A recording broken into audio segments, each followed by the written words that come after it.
Today, we're diving into the shift from traditional command and control models to self organization and self management in teams.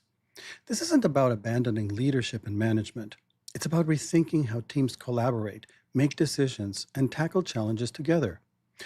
We'll explore how to nurture these dynamics, why they're essential for innovation, and how they enable us to manage risks during AI adoptions. Welcome to Agile for AI. I'm Sean, Lean Agile coach with over 20 years of experience and a deep passion for aligning Agile and AI to build healthier, more productive places.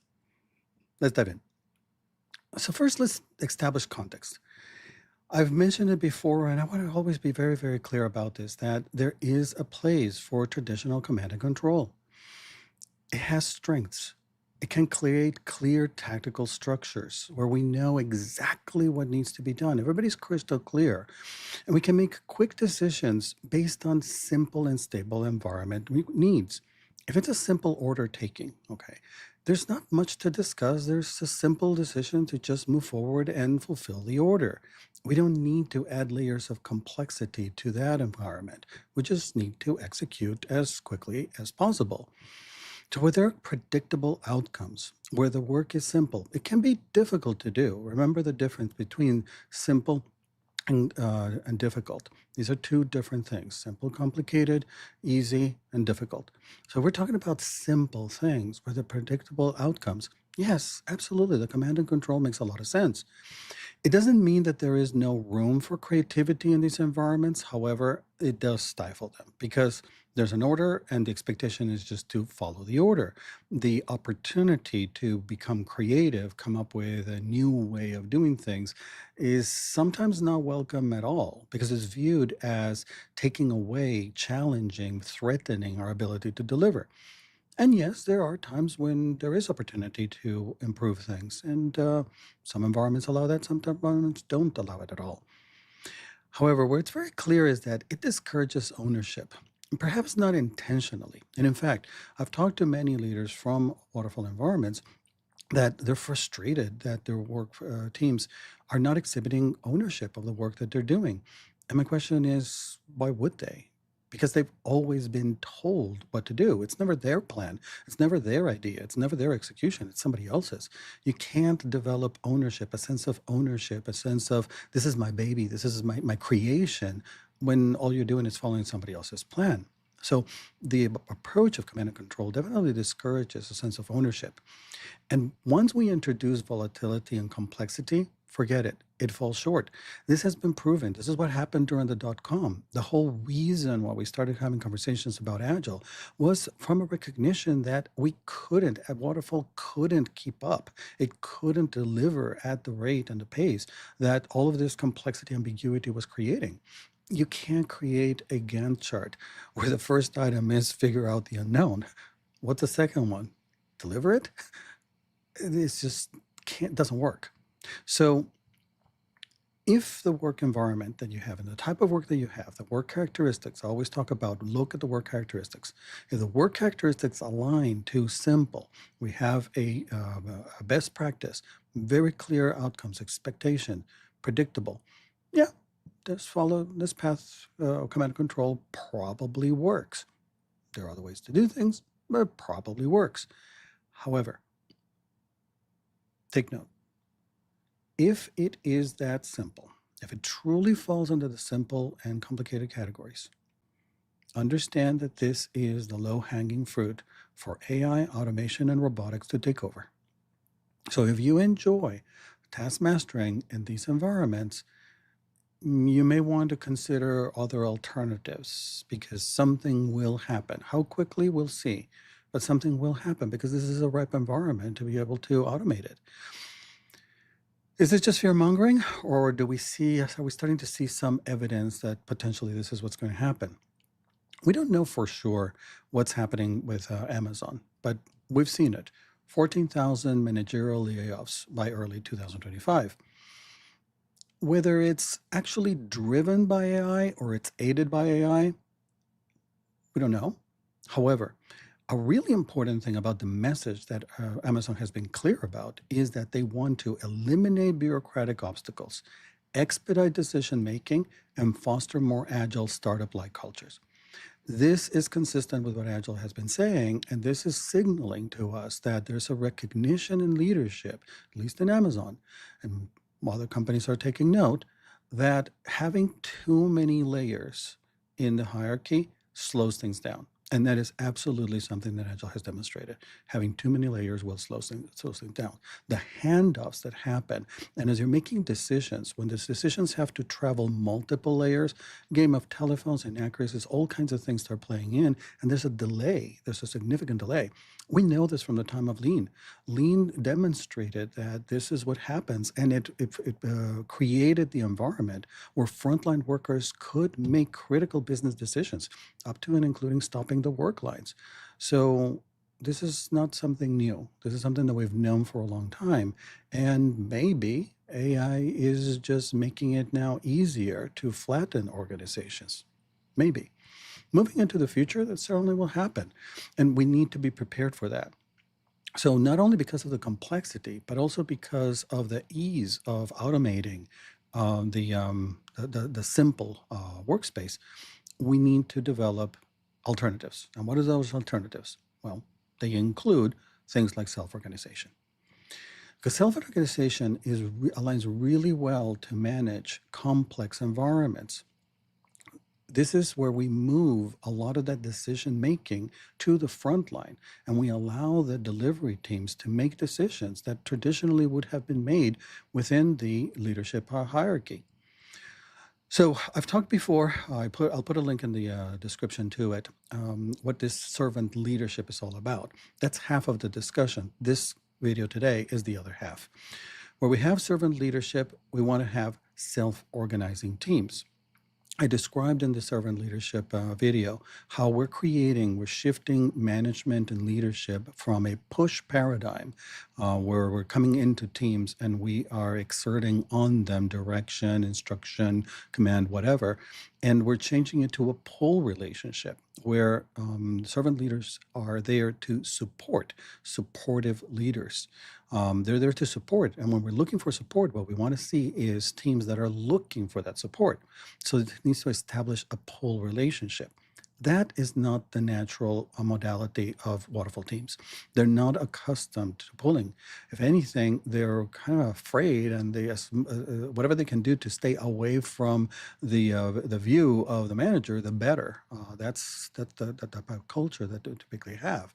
So to change that paradigm, we have to do things. It doesn't happen overnight, so that teams will start looking to leadership and management to help them, and they start seeking them out, actively seeking them out.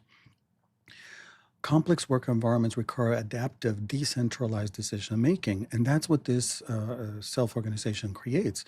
It creates an environment where the teams are making decisions. They're no longer being given pre digested instructions to execute, they're having to make decisions on how to go about delivering towards the desired outcome.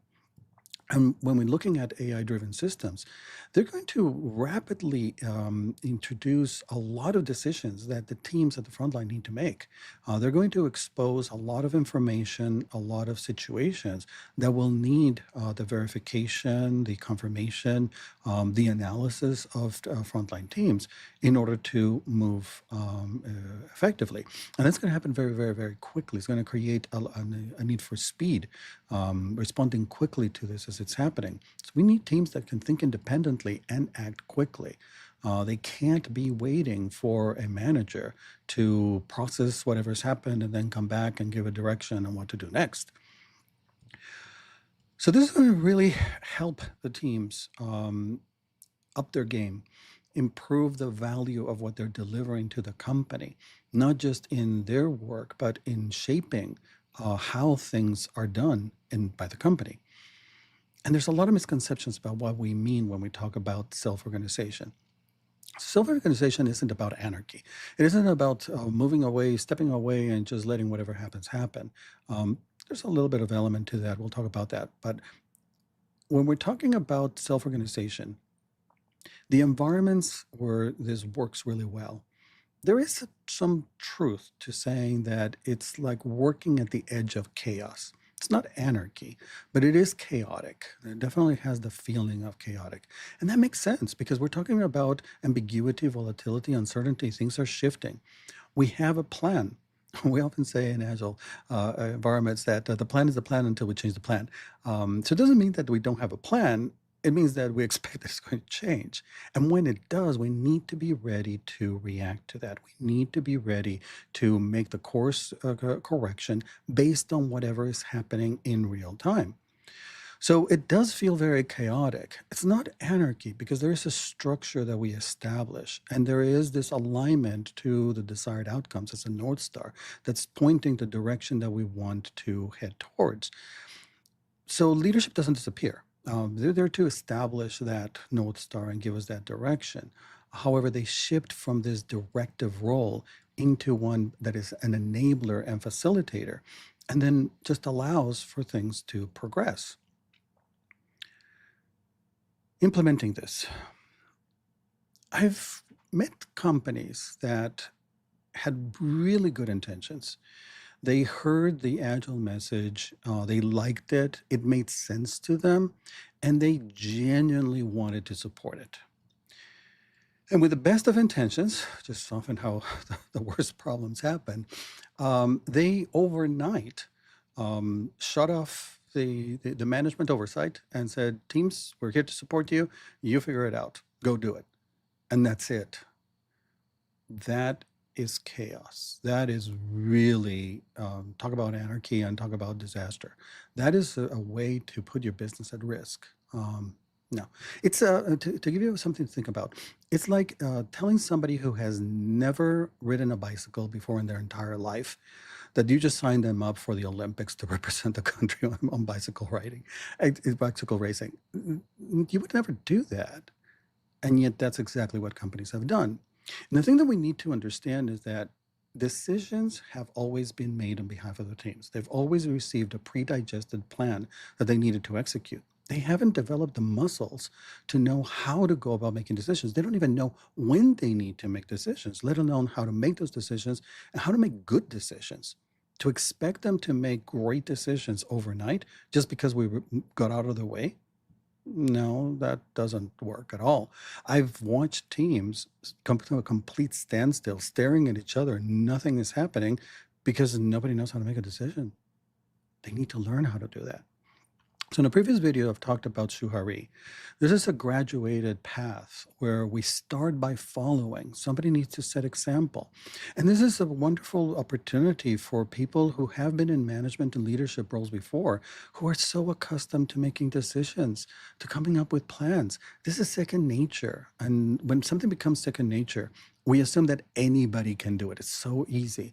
No, you're all of a sudden, think about it. If you're in a leadership position, you're in a really fun position now to show others, to mentor others how to go about making decisions.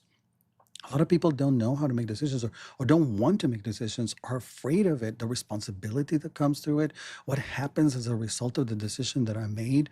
This can be really intimidating for a lot of people. So we're in a unique position to mentor them, to show them our example, to share with them our experiences that we've gone through. In this modality, when we're in Shu, the stage of following, we have an opportunity to observe and, where appropriate, simply allow the teams to take the step. Maybe encourage them. Maybe say, team is like, what do you think? What needs to happen next? This is the cue that you need to make a decision. Make the decision. This is the moment. And you go step by step. Ha refers when we finally get to the point where we can break from the norms, the established patterns, the formulas that others have given us, and we start experimenting because now we have more comfort. Now we're more assured of ourselves. We have more confidence, and we can start experimenting and go, well, maybe I try this, maybe I try the other. And we get to the mastery level. Well, at that point, we're subject master experts. We can do it. We need to create the environment where people can safely develop that autonomy and accountability for the work that they're doing. A common complaint I mentioned that I hear from leadership is that they see the work teams not showing accountability for the work that they're doing. They're disengaged and they're not accountable for it. They don't feel accountable for it. And as I said earlier, why would they? They've only been executing somebody else's plan, somebody else's vision. Somebody else has been telling them, do this, do that, the other. If instead we make it clear that this is their plan, they need to come up with it, we make it safe for them to try it, then they will start feeling the ownership. And then being respectful of whatever decision they come up with. I've mentioned in another video before, as CEO of a non-technical group, the number of times that I see teams in our organization doing things the way that I would do them rarely happens. And I don't need to get involved because they own it. It's their thing. And whether it's a good decision, it's a bad decision, they own the delivery and they'll figure it out. They'll learn from their mistakes. Unless there's clear danger to the team or the company, we need to give them the space and allow them the opportunity to learn from the mistakes. Because when they fail, not only do they learn how not to fail, they can see very clearly that they own it and nobody else is going to stop it. So that makes it clear where the ownership lies. We're inconsistent when we tell teams with the best of intentions, we're empowering you to figure it out. It's your thing. And in the next breath, we're telling them all the details of what they need to look at and do. That's an inconsistent message. And people see that. And people see that we don't really mean it in our actions. We're just saying it. From a leadership perspective, we need to set clear objectives and outcomes and allow flexibility in the execution. We'll talk about this more later, but there's this distinction of who is focusing on what it is that we need to do, why we're doing it, and for whom. And separate is how to do it. This is about empowering the team to figure out the how. It is fully their game. It is fully their show. They need to figure it out. Now, there are many barriers, many obstacles to making this happen. It doesn't happen overnight. And as I already said, I don't recommend trying to make it happen overnight. It's a good intention, but it doesn't work. It's very dangerous. So there are things that we need to acknowledge. This is about having empathy and compassion for people as we're asking them to move, as we're encouraging to move in this direction. There's genuine fear of failure. People recognize that as they're making decisions, there are consequences to decisions. And what if something goes wrong? It's about learning that when we're dealing with ambiguity, with uncertainty, with volatility, we will make the wrong decisions along the way. That will happen. It's not about learning how to avoid and never ever making a mistake. It's about learning how to work our way out of the mistakes as quickly, efficiently, effectively as possible, because that will happen. And we structure the work in such a way that any failure is not going to be catastrophic. We can recover from it. As I've mentioned several times, and I say it again, if from a leadership perspective, we know that the step that's going to be taken will lead to catastrophic failure for the team or the company, of course we step in. Of course, we're not going to watch people just walking over cliffs. Otherwise, yeah, sometimes things are not going to go well, and it's not going to be a fun time, and it's going to be unpleasant, and it's going to be painful. And guess what? Anybody who knows how to ride a bicycle has fallen from a bicycle. We learn how not to fall from the bicycle when we're allowed to fall from a bicycle. If we're bubble wrapped, we'll never learn how to fall from a bicycle. It's just like that. It's that simple. Another obstacle is micromanagement tendencies. And the micromanagement tendencies can come with, again, wrapped in good intentions. It could be, for example, somebody who has served the role before. Technical leads happens all the time. They've been there, they've done it, they know. And the teams know that they know. So when they speak, it's coming from a place of authority and with good, even though there's nothing but good intentions other than helping the teams, what it's really doing is it's undermining the team's ability to figure it out themselves. We need to move away from those micromanagement tendencies, allowing things to progress in the way that they need to progress, in the way that the team makes sense to the team, so that they can own it. They can own its delivery, they can own its support, they can own the whole of it. When we don't do that, we're demonstrating that fundamentally there's a lack of trust. And again, there could be good intentions. I just want to make it easier for the team.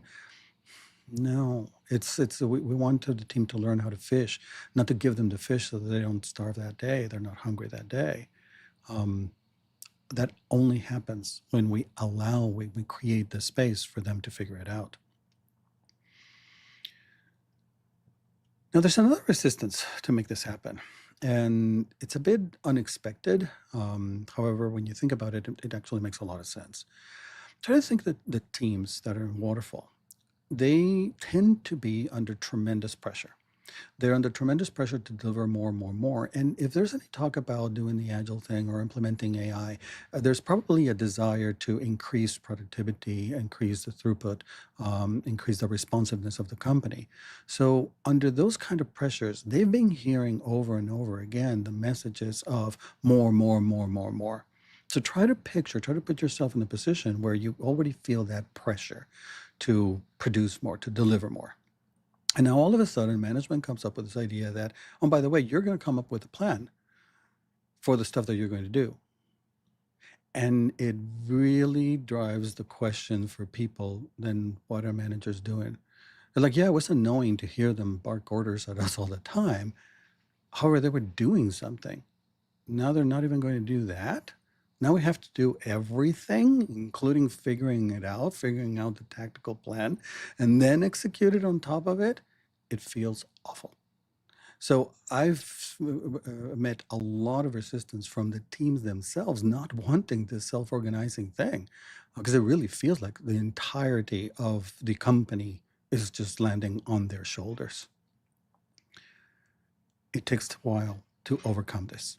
And this is where it's really important to really give that space to the teams to perform and deliver, and to really reward when they are making good progress. Any progress, even the smallest progress, is really important to recognize it, to not just take it for granted, to not just have conversations when things don't go well.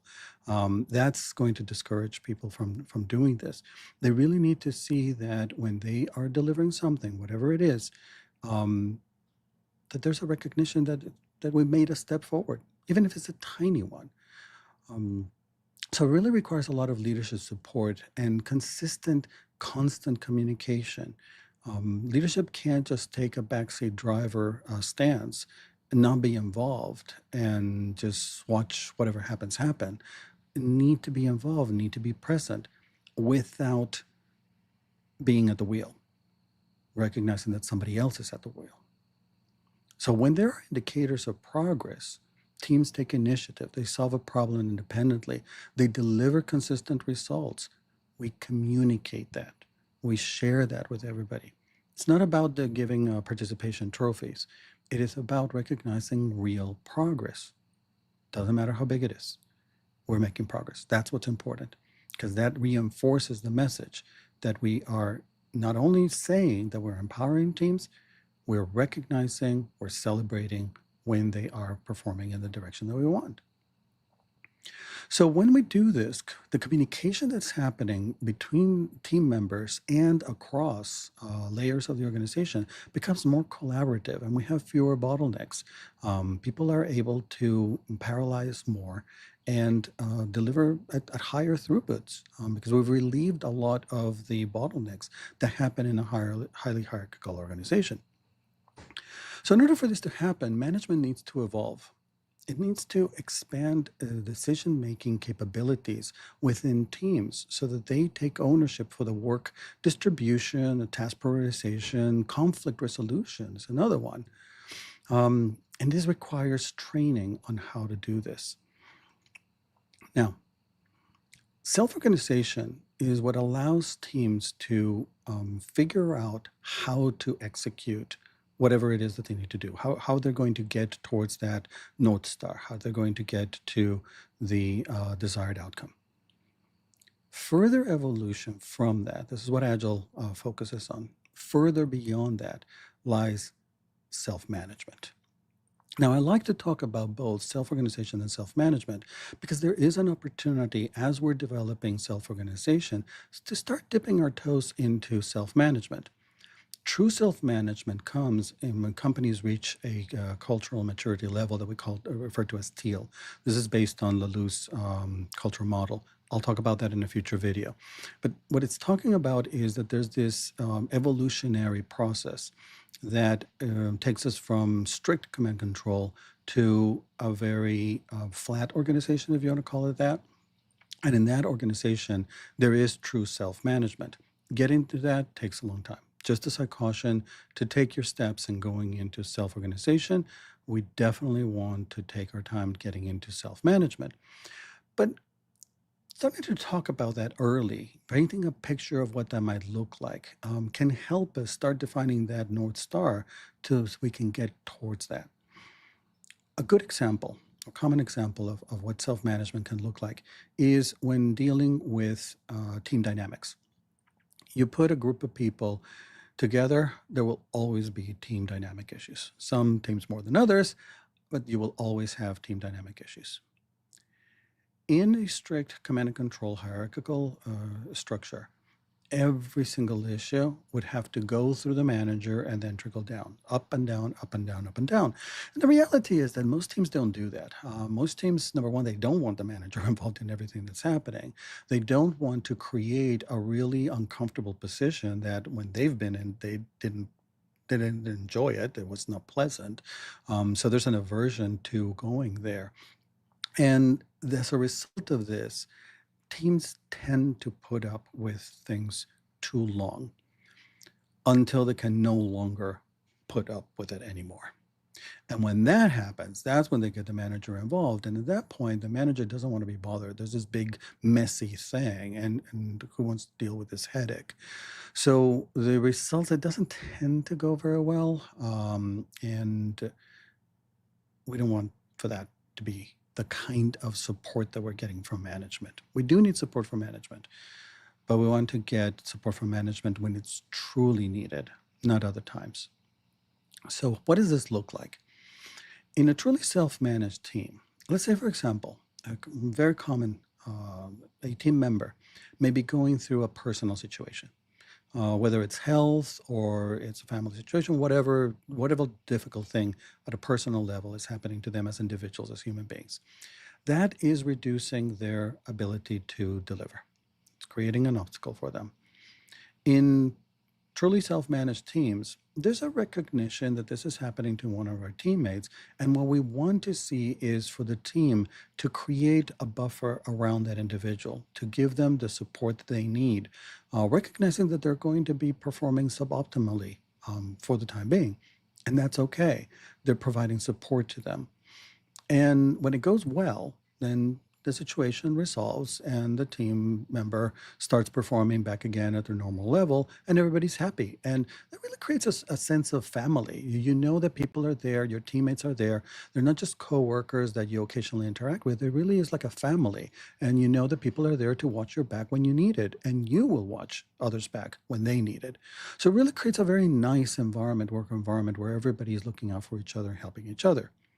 Can it be abused? Of course it can.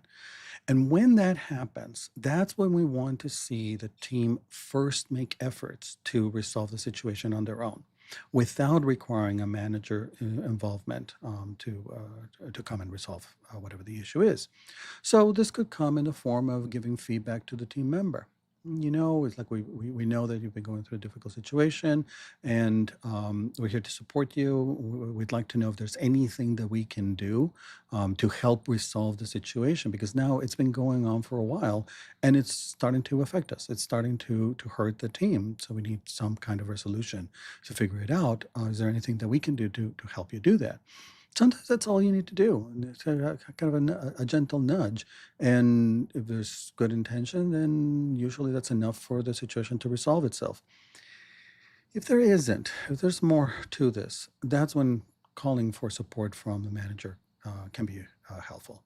And then because we haven't been going with every single detail, because they haven't had to be involved in every single decision, then that manager can act from a better space of emotional intelligence, compassion, empathy, and really look at the situation, not just to get an annoyance off their back, but to really look at what's going on and figure out the best path forward for the team and for the individual who is struggling.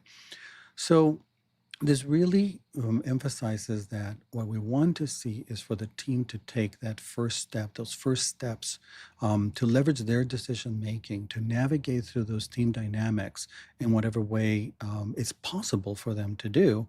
And when they reach a ceiling, when they've tried something and it hasn't worked, then get external support. That's where servant leadership can help them figure the way through this. So, when the leaders need to step in to mediate conflicts, provide additional external support, that could be one of the ways that they can resolve the situation. Or maybe it's by clarifying vision when necessary. Maybe there's a confusion in the team. Yes, this is the team has taken it as far as they can. This, whatever it is that they're figuring out, but they need clarity. There's some confusion. They're running into issues because there's some ambiguity. Yes, this is another example of going to leadership, management, and asking for that support. So again, management doesn't disappear. The function of management and leadership doesn't disappear. It just comes in when needed and by the people who can provide it. Anybody in the organization can provide it in teal organizations. And from a team self-management perspective, what we want is for them to attempt solutions first before getting support from elsewhere, wherever the support may be coming from. So in self-management teams, and also self-organization teams, because Agile moves us in this direction. We want to be shifting any metrics, any way in which we're looking at how teams are doing, the health of the team, away from individual performance to how the team is performing in terms of its outcomes and the impact. The higher impact teams, the more we want for that to be happening, for teams to really be making huge impact. Not necessarily producing more. It's not about quantity delivery, but it's about impactful, valuable delivery. We use retrospectives a lot, feedback loops, communication. So we're always identifying areas for improvement, continuous improvement, that is taking us 1 inch at a time in the direction that we want to go towards. In order to make all this happen, we really need leadership support. Another misconception is that when we're talking about self-organizing teams, let alone self-management teams, leadership feels that we're talking about getting rid of managers and leaders. That's not it at all. I can tell you, having gone through it, that that's what it feels like. And initially we confuse it as that's what the message is. That's not it at all. It's changing the involvement, the relationship, the interactions from managers and leaders, so that their focus is in creating the conditions for success. That becomes the priority. Whatever is needed, whether it's people, technology, processes, whatever is needed, it's providing what the teams need in order to reach those states of autonomy and decision making, independent decision making. It's fostering a culture of trust and transparency that reduces the resistance to change. And it's also being emotionally intelligent and applying things like think. I've mentioned that in another video. I'll put all these videos in the description so you can look at them if not already. In specific, where think is concerned, the N, necessary. It's having the emotional intelligence to figure out when it's necessary for them to intervene. Otherwise, giving the space for the team to develop its own identity and its own way of managing their work, how they execute their work. So, when is it appropriate for them to speak up? I've already mentioned if they see that there's going to be fatal damage to the team or the company, well, of course, it's necessary for them to step in and say something. Another example would be less dramatic, would be there are company technical and business perspectives that need to be considered that we have to follow. Yes, of course, the manager is there to make sure that that happens, to ensure that the team doesn't go completely off the rails in its own direction. That would be anarchy.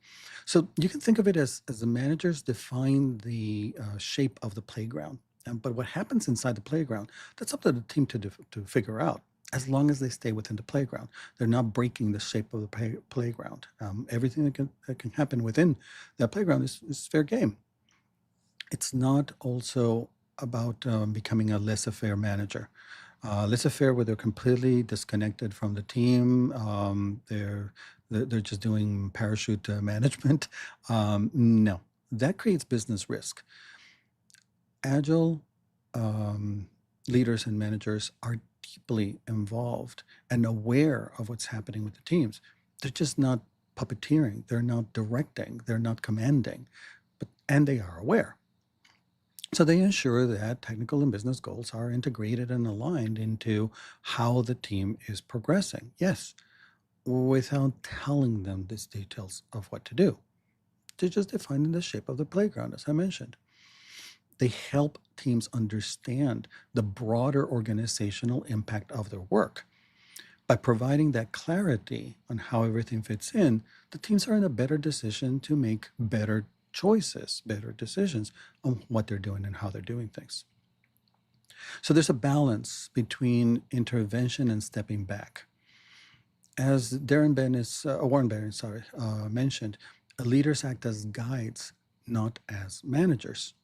And that's exactly what management needs to move towards as part of the servant leadership, combined with the self organization. We use coaching techniques to empower teams rather than providing direct answers. Where coaching frames things in terms of questions. We challenge teams with questions to think it through. Remember what I said earlier. Teams have been conditioned to be being told what to do. That means that somebody else has done the thinking. We need to pose questions so that they start thinking. And it's a process. At the beginning, it's going to be annoying, it's going to be difficult, it's going to be slow. And over time, it becomes second nature. And just as you today, if you're a leader, you're perfectly accustomed and comfortable making decisions, the teams will be too. We just have to help them get to that point. And we do that by creating psychological safety. That psychological safety is really tricky because sometimes we undermine it purely by our title or by our tenure in the company. If we've been doing the work that the team is now doing, we come from a place of reputation, especially if we've done a good job. And any comment that we make is going to have a very, very, very heavy weight to it. And we don't intend it. We mean very genuinely that we just want to help the team without realizing that what we're really doing is we're preventing them from thinking it through themselves, learning how to think. Now, I don't want to be misunderstood here. If a team comes to us, they're pulling for information, for our knowledge, for our experience, for our expertise. Of course, we answer. Of course, we give them whatever information they need. That's being supportive. What we don't do is we see the situation, the dynamic, and we push our perspective based on experience, tenure, and title. That is going to undermine the team's ownership and the team's ability to learn, how to make their own decisions. So titles and tenure can unintentionally silence voices.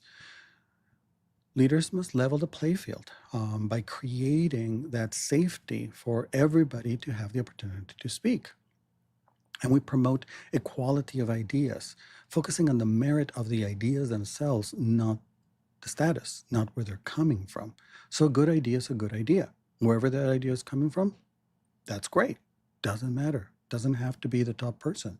Anybody can make it offer the good idea, and we follow good ideas.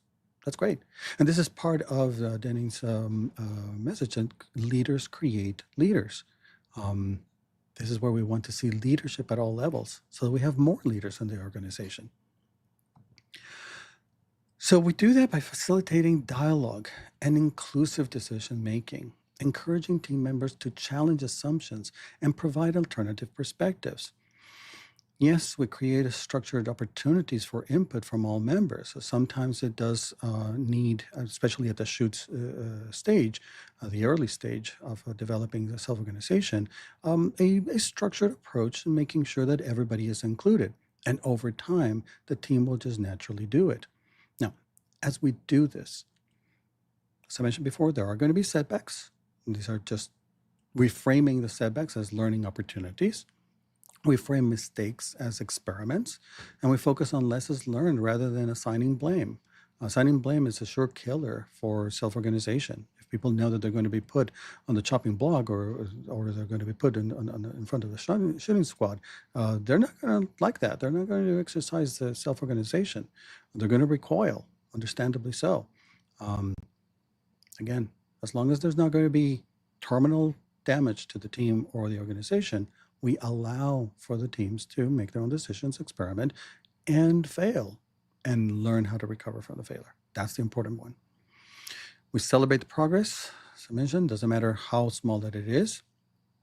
And where AI is concerned, a benefit that we get from self-organization, when we have distributed decision making, when everybody is involved in shaping what we do, now we've increased the base of perspective of what we're doing. And this is so incredibly valuable where AI implementations are concerned, because we're avoiding having a bias that is taking us in one very narrow direction. And if it's a good one, great. If it's not a good one, we're all in trouble, because we're going to magnify whatever good or not good perspective that AI is going to amplify. So we're going to be really careful. If we have this self-organization, we have this pluralistic view, looking at things from multiple perspectives, that builds safety. That builds it's a safety valve. It's a net that is helping us as we're doing the implementation, so that we have that broad perspective. Team members offer a perspective that affects the AI outcomes. And that's part of what we want to enable, making sure that their ideas, their perspectives are being heard and are being included in our decision making as a whole, as a company. So when we have this inclusive decision making, we're lowering the risk profile because there's more eyes on it. Diverse perspectives help identify blind spots, especially with AI, where it's so huge and it's brand new and nobody knows and we're figuring it out. Well, great. It doesn't have to be up to one person to figure it all out and get the right answer. We can all collectively look at it, contribute, and have a better answer. If we have iterative experimentation, we also reduce the risk of major failures. So this goes in line with what I mentioned earlier, that the way that Agile structures the work is in such a way that we can afford to have small failures. They don't amount to catastrophic failures. Small failures we can always recover from.